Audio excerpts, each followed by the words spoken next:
hands glided all over Reese's body, which was a mixed palette of softness and hardness. Did not resist Heather's beckoning to her. Ended up in bed together more often than not. Lovers they no doubt were. Heather thought because Reese had her uncle's favor and was now of the St. John family that she was safe. She could express her natural love of other women. It was by the grace of Reese's wealth that she could be free of having to remarry, as many of the other war widows did. She understood why they had to. They had their children to think of. Perhaps they managed to find love again.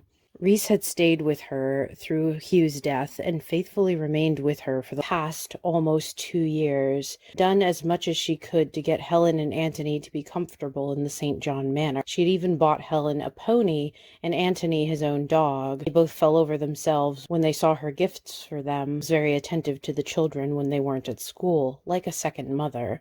At her Uncle Stephen's suggestion, Antony and Helen were both sent off to boarding schools to complete their education, came home during the holidays, were visited often by their doting mother. They both wrote letters to Heather and Reese during school terms. Reese thought this is a vast improvement over Helen's initial Mrs. Reese and Antony's address of Mama's friend. The little boy had been harsher on her than Helen, who accepted her more readily as a second paternal figure. Reese knew it had more to do with the fact that the child had lost his father than anything else she could have done, good or bad. Eventually, Antony also came around to liking Reese as much as his sister did. Because Antony and Helen were off at school, was now free to go about with Reese anywhere that they pleased. They went out together as boldly as Val Farrar and Betsy LaBelle before them. They frequented the lesbian clubs. Val directed them to the ones she knew. Val spoke more to Reese than Heather when they visited her and Reese's mother, Betsy. Val regarded Reese as her daughter, but it was clear that she still didn't trust Heather. Reese was unaware that Heather and Val were former lovers. Reese went off to walk with Betsy in the garden. Val turned to Heather with a fire in her black eyes. "I hope you really love Reese. She is pure of heart. Reese will never hurt you, Heather. You better not hurt her. You hear me? She'll do anything for you. I can tell how bad she has it for you. But please, be better to Reese than you were to me, okay?" Val sighed, looking a little defeated. At this early stage in their relationship, she didn't have any faith that Heather wouldn't leave Reese, too. "Reese has been a godsend, Val. She's so good to both me and my kids. Antony and Helen adore her, too. They think of her as being part of our family. We are family," Heather replied insistently and confidently, aware that Val didn't trust her.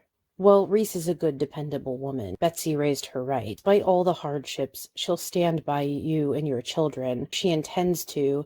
Just make sure you do the same for her. Reese needs you just as much as you need her, if not more, because she'd never mention it.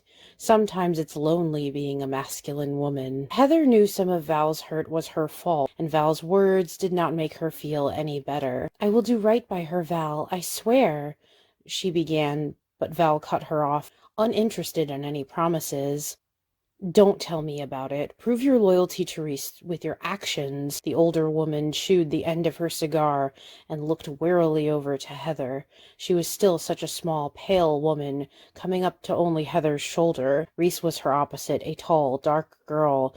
Val and Heather both watched as Reese slowly escorted Betsy, the beautiful matron, about Val's garden on her arm. Reese limped from her war injury, but her movement was still rather graceful, not as clumsy as one might expect. As Val smoked quietly by Heather's side, Betsy laughed at something her handsome daughter said. That night in their shared bed, Heather and Reese enjoyed a celebration of lovers. Soon after she came to live in the St. John's manor, Heather moved into Reese's room. They quickly killed all pretenses between them, because they wanted the other too much to deny their mutual feelings. Reese didn't expect that Heather would want to do this with her. She thought that she would have to resign herself to being a teddy bear of sorts, which she enjoyed from time to time. Reese knew from personal experience that she was good at calming and comforting distressed women. When she was at the Ladies' Academy, she became overly attached to another student, Priscilla. Prissy, as all their classmates called her, often slept in the same bed as Reese because she had night terrors. She found Reese's presence reassuring. Maddeningly, Prissy would cuddle up to Reese and put her arms around her. Reese would promise Prissy that she'd always protect her and stay with her as long as she wanted to. Thinking back on Prissy, Reese was surprised that they were never caught together. Teenage Reese had been content to allow Prissy to cling to her like a safety safety blanket. She had dreams of kissing Prissy and them touching each other in a way she didn't exactly understand why she wanted. Her body and her mind called out for Prissy to touch her all over. Reese was a little scared that she wanted to do something similar to Prissy, but only if Prissy also wanted her to. That aspect of their relationship never came to light. Reese didn't dare tell Prissy what she really felt for her. Prissy graduated a year ahead of Reese, who needed extra time to catch up to her peers, starting school as late as she did. Just before her graduation, Prissy had been engaged to a Scottish businessman. Her days of girlhood effectively ended when she left the Ladies' Academy that spring. By the time Reese graduated the following spring in 1915, Prissy was already a married woman and on her way to being a mother. Reese couldn't help but throw herself into comforting other women. It was something she did without thinking, really, like a natural instinct for her. During the war, soon after she arrived in France, Darlene told Reese that her presence calmed her. It was to Darlene that Reese gave her virginity. At 19, she became hopelessly infatuated with the nurse whose kisses maddened like fire. Reese dreamed about Darlene all the time, determined to spend as much time as she could with her. Darlene danced with Reese at all the dances and occasionally took her off to make love in secret places when they had a spare moment. Reese thought that they might last past the war. Then Darlene started going with one of the other ambulance drivers, Polly, who was closer to her own age. This was around the time that Reese met Heather again. Struck straight through the memory of her heart, Reese saw her girlhood crush standing there in front of her in her nurse's uniform. Heather Sparrow was the woman who woke Reese to the idea of other women's beauty. In fact, as a teenager, she would purposely go down to the store to help Heather with her bag. She had a small affinity for Heather. It wasn't as secret as Reese believed. Val and Betsy were aware that the girl pined after the soldier's pretty wife, but were fairly confident that their girl would grow out of it. Heather truly didn't recognize Reese at the reunion during the war. Reese had cut her hair and started dressing in full masculine dress. She wondered if Heather ever felt strange about their having met so long ago. "It's like you're an entirely different person now, Reese," Heather assured her and kissed her again. "I just thought you were being kind then, but now I know that's who you are as a person. And that's beautiful." Basking in the afterglow of their lovemaking, Heather wrapped her body around Reese. They stayed pressed together like that until they fell asleep, not bothering to dress again. Waking up in the arms of the woman she loved, Reese believed herself to be one of the luckiest women in the world. She and Heather often woke each other up with soft kisses sprinkled upon their lover. They were both excited for the week ahead of them, much socializing with the other Sapphic women they met through the clubs that they went to, befriended many other women like them through Val's recommendations and their own years of service in France. Darlene and Polly, still a couple, visited them once for tea. Heather was surprised to find it wasn't nearly as awkward as she thought it would be. The older women seemed happy with each other and invited them to join them for tea sometime in London if they ever came to the city. Nurse and her ambulance driver both shared an apartment near Hyde Park. They liked to watch people go to the park and down the busy city street as they took their afternoon tea together. "Call upon us whenever you like, girls. You've certainly earned the privilege to," Polly said, handing Reese their calling card. It had both Polly and Darlene's full names on it. At the end of the week, Reese was going to drive Heather to pick up the children from their boarding school and take them to the beach for their upcoming school break. Helen and Antony had both written excitedly to see their mother. Helen went to Reese's old school, and Antony went to the same school Uncle Stephen did as a boy. All while living this new life with Heather and her children, Reese did not forget her promise to her Uncle Stephen. She had 7 siblings to find, some of whom she might have met while at war. No doubt at least one of her brothers, if not all of them, served as soldiers during World War I. How would they react if they knew one of their sisters had served too? She mentioned her quest to Heather, who, as an only child herself, was eager to help Reese look for all her missing siblings. Heather's mother had died when she was young, and she was primarily raised by her father, who was so in love with her late mother he never remarried. He also died young, so that Heather was orphaned by the age of 17. She came to live with her friend Sally and Sally's spinster aunt, raised Sally from a young age. 3 women lived together until Sally started seeing her American and pushed Heather into marrying Hugh. That felt like someone else's life, Heather reflected with gratitude. Though she missed Hugh and wished he was there with her, she knew that was an impossibility. She felt bad for enjoying her post-war life with Reese, who took her all around and gladly took her children with them too. She'd buy anything Heather asked her to. The St. John fortune seemed able to endlessly supply them with whatever they could possibly imagine. Proudly drove them in her new car, which her uncle bought her after the war. It was a 1919 Ford Model T, so shiny and beautiful in its mechanical glory. Reese named the car Bertha and talked to her as if she could talk back. Heather found this eccentricity of Reese's to be charming. Needn't hire a mechanic, for Reese was one herself, having learned the ability to fix cars when she and Polly had to do the maintenance on their ambulance during the war. Heather went about the house beautifying the place, making it into a home for her children and her lover. She took up gardening where Uncle Stephen had left off. The old man was a gardener himself and still cultivated many plants in his spare time, when his body allowed him to get down on the ground. Aunt Lydia left him to his hobby, no longer seeing Heather as a threat. She silently wrote the girl off as being just like her niece, uninterested in men entirely. It wasn't accurate, as Heather had grown to love Hugh in the past and sometimes did find a passing man attractive, but she loved Reese. She was loyal now. Having learned from her mistakes in the past, she knew she hurt Val and vowed to never hurt another person she loved ever again. Stuck to that promise, for she knew that Reese needed her as much as Heather needed Reese. To betray Reese would be to betray her darling Antony and Helen.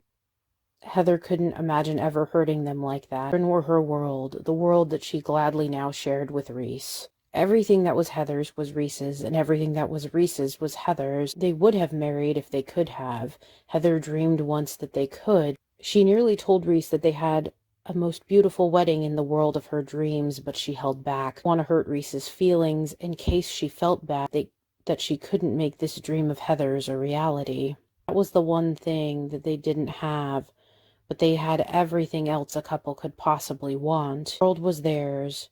Two women that they were, holding hands, watching the sun go down over the horizon of their estate. "I'd marry you in a heartbeat, Reese, if we could, if this mad world would let us," she thought as she looked to Reese, who was watching a flock of birds take to air over into the final fading light.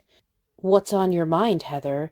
Why are you looking at me like that, like you're going to cry?" Suddenly alert to Heather's upset. Wouldn't dare mention the dreams of their wedding, it felt too unreal. Instead, she pivoted to the subject of Reese's missing siblings, whom she felt badly for. Heather couldn't imagine not knowing half her family. Reese hadn't met Stephen St. John until she was 15. Heather imagined that must have hurt, the aching and yearning to know the other half of her family. Heather cried then for all of them, Reese in her good heart, concerned and willing to seek out these absolute strangers to claim them as family. People wouldn't extend such a kindness, Heather felt. It was in the core of Reese's nature to be kind and generous, one of the many reasons that Heather loved her. "Oh, Heather, honey, what's wrong?" Reese asked, now alarmed. Heather didn't cry all that often now. She seemed adjusted to the peace that her life with Reese emanated. "Reese, just hold me, okay? I'll tell you. I just need a minute," she sniffed, thinking on how much she missed her own parents, and there was Hugh, too. Hugh never knew his own father, and it had eaten at him. He was angry that the man abandoned his mother at her most vulnerable.